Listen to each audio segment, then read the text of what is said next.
Right then, this is a quick walk around video, and this is for a Honda CR-V 2.2 SE Plus diesel, 75,800 miles. You can see roof rails fitted and finished in a very nice metallic grey. Car's in very nice condition, been fully serviced throughout its life, and it drives beautifully, as the later road test video will show. Front of the car is very clean indeed. Lights and lenses are completely clean and intact. Bonnet itself, again, very clean. The whole car is actually. There's a few very light marks. This has been offered at a very keen price. It should be far more than this. But panels, you can't see any obvious indentations. Near side front alloy, really lovely condition. The panel work, again, all generally very nice. Just the odd light little mark, one or two which you could touch in very easy, but they are very light. I mean, hypercritical, by the way. Go around the back of the car, again, all very nice indeed. Go to the driver's side, the off side of the car, again, very smooth on the panels, really is. No indentations on this side at all. Offside rear alloy, completely unmarked. Remaining panel works absolutely beautiful. And final alloy, again, without any marking at all. So externally, it really is in, for a car that's done the miles and is 11 years old, absolutely super condition. Coming to the back now, absolutely cavernous boots on the car, and it's been kept very well back here.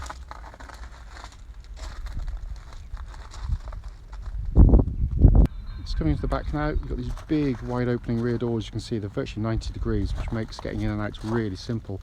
Also gets to show you, and those front seats are set for me, I'm over 6 foot tall, just how much leg room you get in these CR-Vs. They are massive in the back. Fabrics all in really good condition back here.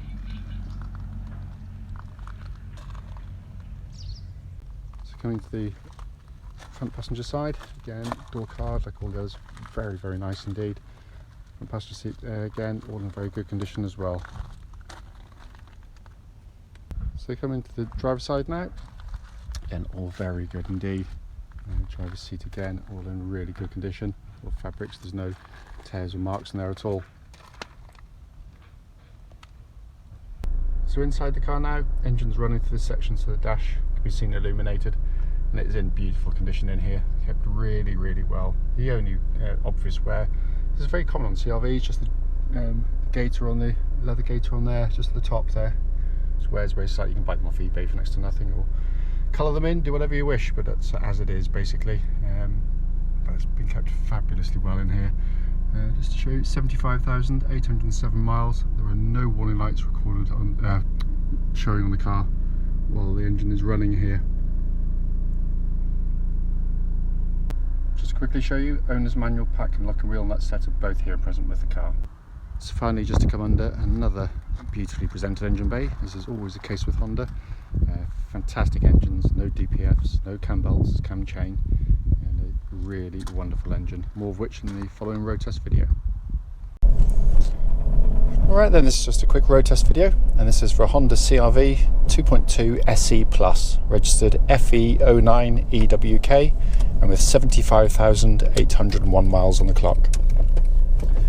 The reason we do these videos, as I say in all of them, is basically so that if anyone's looking at this car online in an advert, they get to see that very car in operation. We know to our cost just how frustrating it can be to go and see a car which can look great in a photograph and in the description, only to get there to find out it's got a fundamental problem which you should have been told about before setting off, so hence that's why we do it. It's also done on part of the road test route any prospective buyer would go on, so hopefully then it would be representative of what you feel yourself should you be offered a test drive in the car.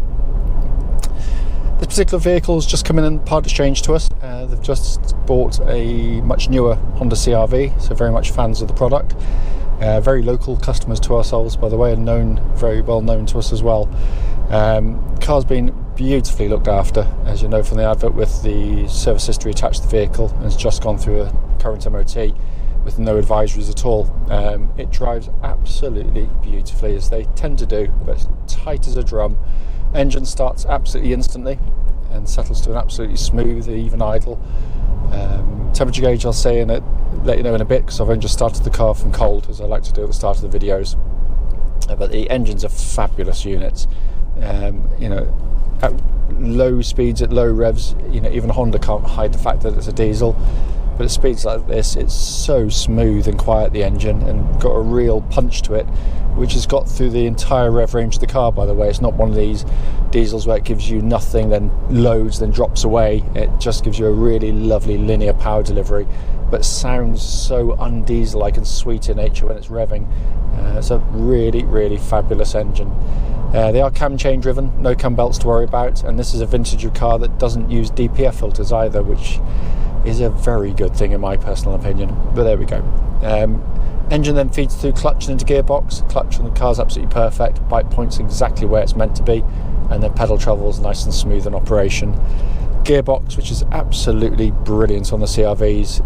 It's a real lesson to other manufacturers on how to do a good gearbox, regardless of the car's type, because it's short, snappy in actuation. It's really precise, and the synchromesh quality is absolutely brilliant. It really is. And I can feel absolutely no wear in it at all, which again is fairly common with the CR-V. They really put these things together wonderfully well. Steering of the car, I love it because it's kind of old school steering, hydraulic power steering, which is all the better for it because it's got a nice weight to it. It's obviously light at low speeds, it's power assisted, of course, but it makes the car feel lovely and solid on the road. And it's really accurate and precise for this type of vehicle as well. It's geared perfectly and matches the chassis perfectly as well, and it still feels really, really tight in operation. It also tracks dead straight. There's no vibrations at all. Come back to the steering wheel at this speed or any speed up to the legal limit. Chassis of the vehicle, again, absolutely brilliant, because what it's trying to do is give you the best compromise between ride comfort and body control for family use. If it was a sports car, you'd have a rock hard ride, it'd be flat through the corners and feel brilliant, but that's utterly useless for this type of vehicle. This gives you a really nicely damped, well controlled ride, lovely and secure on the road, but corners very flat through the corners with minimal body movement, which again can be so unsettling for passengers. But also what I'm looking for in road test, by the way, is when it hits a bump, which you can hear, but obviously quite subdued, you don't want to be hearing any sort of knockings or chatterings, and there's nothing at all. It's absolutely perfect in that sense. Brakes on the car, it's going to leave this turn a little bit late and give them a nice hard shove. I know they're good. Really good brake pedal on the car. No pulsing, no vibrations coming back through the brake pedal. And there's also... no cars coming. It pulls the car nice and straight. It doesn't sort of pull sort of violently left or right or anything like that. Look around inside the car. Again, as I said quite often on CR-V videos, the build quality of these things is absolutely sensational. Here's a car, that's 11 years old, and essentially it just feels like new to drive. No squeaks, no rattles, no buzz trims from the buzz rather. Trims from the buzz. Buzzers from the trim rather. It really is a beautifully put together vehicle, very high quality product and perfect for family use. Dashboard's nice and simple, easy to operate. Air conditioning pumps out lovely cold air, because I checked that in a warm workshop earlier on. Dashboard is simplicity itself, easy to take in the information. And temperature gauge, by the way, now up to operating temperature, running as a third, which is exactly where it's meant to be on a Honda car. But the whole car just feels absolutely so tight. It really does. It is four-wheel drive, albeit there's no buttons to press. It does it automatically. The advantage of that, of course, is that it runs in two-wheel drive, front-wheel drive the whole time. And in conditions like this where you don't need four-wheel drive, it means you're using less fuel, you're putting less mechanical stress on the vehicle, and you're putting less. You're chewing your tyres up less as well. Should it need to go to four-wheel drive, it does it automatically. It senses the front wheel starting to lose grip, brings in the rear wheels to give you full drive absolutely seamlessly. It's brilliant in operation. I've used it many times. My business partner, who likes his skiing, pretty much always takes a CR-V and has always made it back, funnily enough. As I said at the start of the video, the point, as brief as it might be, is literally just to show the car in operation and to sort of feedback on any issues, of which there's nothing at all. It drives absolutely beautifully, as it should do, given how well it's been looked after. As always though, if you've got any questions about the car, don't hesitate, do give us a call.